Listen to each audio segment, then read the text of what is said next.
अद्वैतभास्करम् अर्धनारीश्वरं त्रिदशहृदयङ्गमं चतुर्दधिसङ्गमं पञ्चभूतात्मकं षट्शत्रुनाशकं सप्तस्वरेश्वरं अष्टसिद्धीश्वरं नवरसमनोहरं दशदिशासु विमलम् एकादशोज्ज्वलं मेकनाथेश्वरं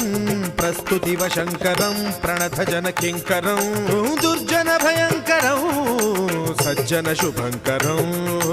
प्राणिभवतारकं प्रकृतिहितकारकं भुवनभव्यभवनायकं भाग्यात्मकं रक्षकं ईशं सुरेशं ऋषेशं परेशं नटेशं